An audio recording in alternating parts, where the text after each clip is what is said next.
This week on the video version of the Business of Tech, Apple's new managed services offering, the State Department's Cyber Bureau, serious employee pushback at Activision Blizzard, Microsoft's RMM moves and cloud PC advancements, and GitHub's intriguing services opportunity. All this and more. Hit those like and subscribe buttons, and here are this week's stories.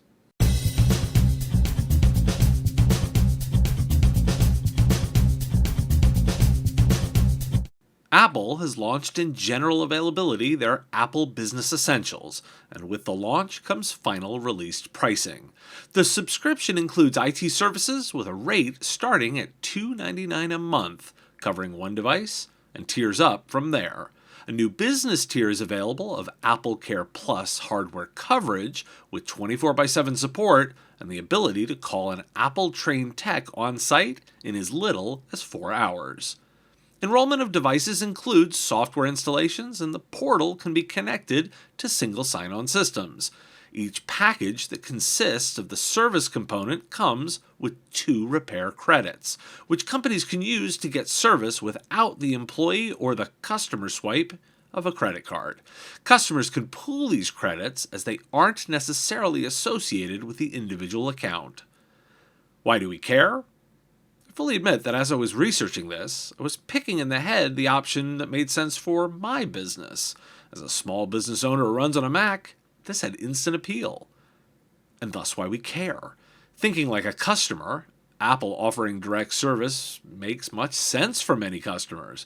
And before many of you are dismissive of this, all of those Mac, and particularly iOS users, are among the wealthiest cohort of the population. Who would want to buy service direct from the vendor? IT services just got commoditized by Apple in the SMB. Argue me all you want, but as a buyer, I'm considering it. And I believe in IT services. I'd still like strategic assistance from a technologist, but buying from the vendor on this makes some serious sense. What happens when Microsoft gets jealous? And a tale of 3 companies. First, several StorageCraft data protection services have failed, causing affected companies to lose their cloud backups. During a migration from their own data centers to Google Cloud, a user error caused the data loss. Per CRN, the root cause analysis is not complete, and most partners are now reseeding their data. Arcserve owns StorageCraft, and customers of their other products are not affected. Second, vulnerabilities in the WiseCam have been revealed that indicate, for the past 3 years, a vulnerability in its home security cameras could have theoretically let hackers access video feeds over the internet. Bitdefender had found the issue and warned the company. Rather than fix it, Wise discontinued the product and fixed it in new versions. Finally, you may have caught the news that Apple and Meta both handed over user data to hackers who faked emergency data request orders typically sent by law enforcement. That according to a report by Bloomberg. Both companies fell for the phony requests and provided information about users' IP addresses, phone numbers, and home addresses. Why do we care? Besides those who tactically care about those particular vulnerabilities or the loss of the backup history, the more significant reason to care is disclosures. In each of these 3, there are examples of how to communicate with your customers. Arcserve has arguably the most disastrous specific issue, and they're the most transparent. It's important to note that primary data wasn't lost. This situation introduces significant risk to their customers, and to their credit, they are owning the problem. Compare that with Wise, who buried the issue and never revealed the extent of the vulnerability. So now, who do you want to be? Today is the first day of operations for the new Cyber Bureau at the State Department.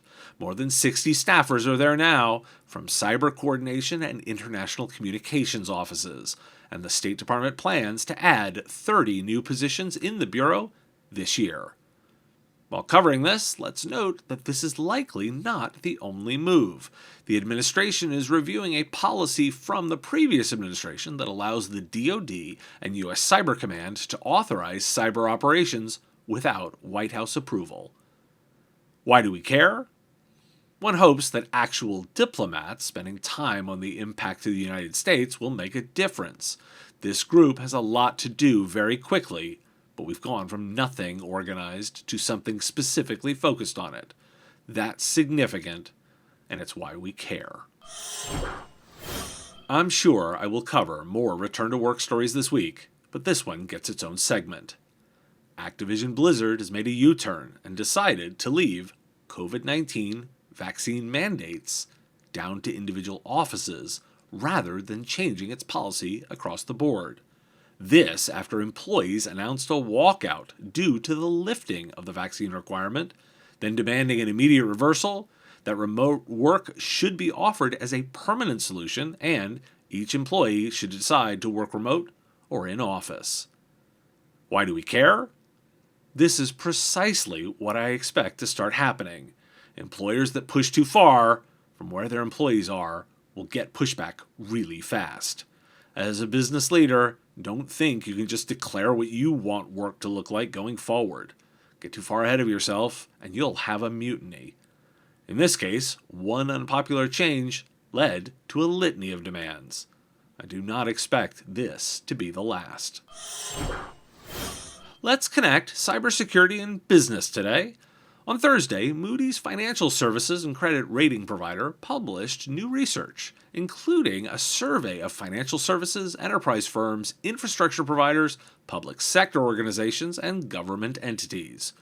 Quoting from ZDNet, out of those surveyed, 93% now have a cybersecurity manager who reports directly to the board. However, their importance in a company varies. Managers in financial companies were far more likely to report directly to business leaders at 71% than corporates, infrastructure firms, or public entities at 61%, 57%, and 50%, respectively. Moody's noted a direct line to the CEO supports more frequent interactions between the cyber manager and the executive team. This fosters greater awareness and understanding of cyber risk within an organization and typically translates into more. Our survey results show a strong correlation between the closeness of the reporting structure between the cyber manager and the executive suite and the amount of budget and resource allocation to cybersecurity. Survey responses also show that more cyber expertise at the board of directors level correlates well with adopting more advanced cyber defense practices. Why do we care? Here's the key to success in cybersecurity. You had better be linked to the decision makers.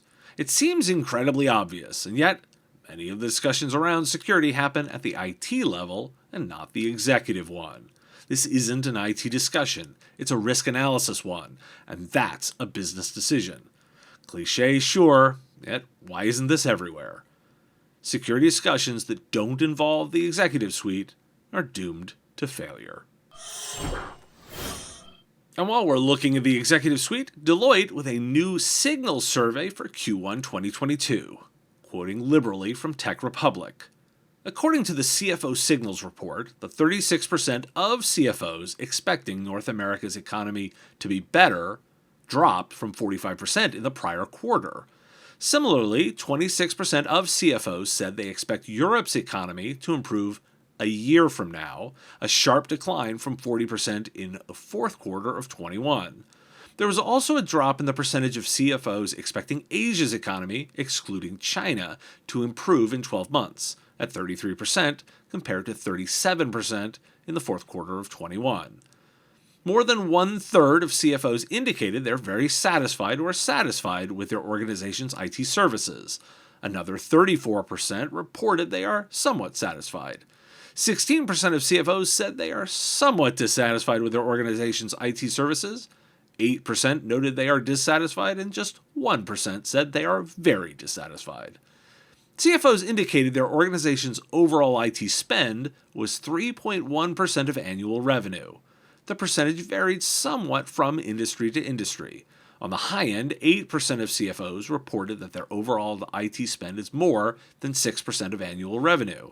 The average of 3.1% was lower than the 4.25% average that CIOs cited in the 2020 Global Technology Leadership Study, regarding their company's technology budget as a percentage of annual revenue. And let's combine that with data from Orbis Software. Technology spending has increased on average by 43% since the start of the pandemic. The most common reasons for increased IT spending, according to the Orbis Software Survey, are new technology to support working from home and hybrid working at 71%, rising technology costs at 69%, and additional IT regulations at 56%. However, when it comes to new technology, only 30% of respondents report that all the new technology had brought tangible value. Just over half said most of those initiatives have added tangible value.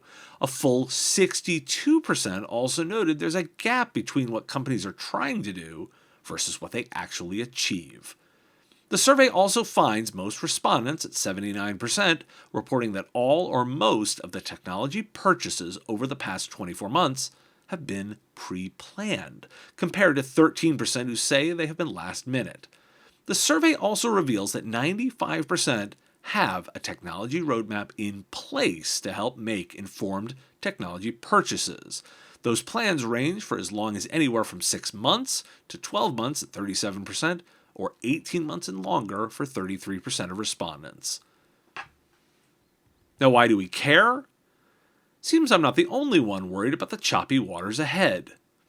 There was a flurry of self-congratulations from the IT industry as the pandemic hit for the efforts to keep businesses afloat. That honeymoon is long over. Let's note that now those new investments aren't necessarily being felt by the organization. Like the previous story, today it's all about making sure technology investments are being handled by those who call the shots. As an MSP managing the security of multiple clients, ensuring you can quickly and efficiently respond to security incidents across your customers is critical to reducing the severity and consequences. Trend Micro's SOC as a service solution, tailored for MSPs, not only augments your existing team with security expertise, but also proactively hunts for threats and indicators of attack across your entire customer base. We call this multi-tenant detection and response. Learn more and get the MSP's SOC as a Service playbook using the link in the show notes or visit trendmicro.com/MSP. Microsoft talked about their new hybrid work solutions in an online event on Tuesday. Windows Auto Patch was announced as general availability in July 2022, coming in Windows Enterprise E3 and E5. Windows Update for Business Deployment Service was also announced, including drivers and firmware. Windows Auto Patch includes rollback capabilities, all within Microsoft Endpoint Manager. The company also announced Remote Help, a cloud-based solution to provide a secure help desk for user connections. Why do we care? I made bold statements that Microsoft was coming for the RMM space. I'm declaring victory on this one. Microsoft's pitch is to make Endpoint Manager their single pane of glass and include premium add-ons. Sound like anything you might be familiar with? The critical element of AutoPatch is that it's a service, positioned as intelligent management. It's Microsoft managing updates on your behalf. They create groups and policies for you, and then include testing the features with intelligent rollouts. It includes testing against apps, and includes Microsoft engineers in the process. They're coming for your managed service. This on top of Apple's move earlier this week. I can see the future from here. More on this to come. They also announced Microsoft's intention to integrate cloud PCs directly into Windows 11. 3 features coming. First, Windows 365 Boot, which allows Windows 11 devices to log into a cloud PC instance at startup. The second is Windows 365 Switch, allowing switching between a local desktop and a cloud PC. Microsoft is working on an offline feature too. Finally, Windows 11 is getting a native Windows 365 app. Power up your cloud PC right from the taskbar or start menu. Want your Azure VM to run on ARM? Well, it's in preview now. Quote, we are now supporting ARM on Azure as well. This has been a long journey to bring up Ampere on Azure with Windows as the root Host OS. We are also supporting Windows 11 ARM VMs in preview for developers, tweeted the group, the director of PM for Azure Host OS and the Windows OS platform. FYI, all Windows developers who've been asking for VM support in Azure, it's here now. Why do we care? I broke these out because this is another set of trends. Who would have thought chips would be interesting? Intel's stumble has opened up a market again, with Apple making interesting decisions on its own, and new ARM options creating offerings. Chips are fascinating again. Microsoft's play on seamless integration between cloud and edge is clever and differentiated. It also plays to the reality of work, with personal and professional lines less distinct. This offering creates a line for the business, yet provides flexibility for the end user. It's smart. In another update to a previous story, the US and the European Union reached a preliminary deal to allow data about Europeans to be stored on US soil. The previous deal was deemed illegal by the EU's top court in 2020, and the new deal, dubbed the Transatlantic Data Privacy Framework, attempts to address the EU top court's concern by establishing an appeals process for EU individuals that includes what the US calls an independent data protection review court with binding authority to adjudicate claims and impose remedies. The new U.S. Data Protection Court and a commitment to limit disproportionate signals intelligence collection will be created via a U.S. executive order, both EU and U.S. officials said. Why do we care? This feels important, yet tactical. Data sharing between the US and EU is one of those essential elements of trade that needs to be there. And now it is again. If you cross the Atlantic with your customer base, you care. President Biden extended last week the national emergency order previously signed on April 1st, 2015, focused on sanctioning the individuals coordinating or contributing to cyber attacks against the U.S. In coordination with international law enforcement partners, the FBI has disrupted a business email compromise scheme, arresting 65 suspects in 5 countries. BEC actors are high-level scammers who trick employees of real companies into making payments to bank accounts under their control, pretending to be a business partner or a firm submitting a legitimate payment order. The Bureau also warned local governments about the increasing risks of ransomware disrupting public services, including utilities, emergency services, and education. And if you thought Lapsus was gone, they hit Globant, a software consultancy with global reach. It seems the arrests haven't stopped them. Why do we care? National emergency means additional funds and resources, so we care as defenders on this front. I'm generally impressed with this administration's focus, and clear actions are being taken. That said, the opponents are continuing. I maintain that terrorist accurately describes these hacking groups. Amazon workers voted last week to unionize at a Staten Island Amazon warehouse location. This is the first successful union attempt at Amazon in its history in the U.S. Amazon has challenged the vote, which is expected, but did so also against the National Labor Relations Board, which is considered an unusual move. If the NLRB does certify the election victory in the next few weeks, then Amazon is legally required to sit down and try and negotiate a contract with the union. This process is expected to be slow-played by the retailer. Why do we care? Is this the beginning of a union resurgence? That's the critical question. Experts I've looked to are split. I've covered multiple times the current power of workers. I'll give you my take, yes and no. I do think there will be a resurgence in unions. I don't think it will hit knowledge workers deeply. This is noteworthy because it's Amazon, viewed as a tech company. The union is within its warehouses, making it a lot more like the new Starbucks worker unions than the Alphabet Workers Union. Just don't forget, there is an Alphabet Workers Union.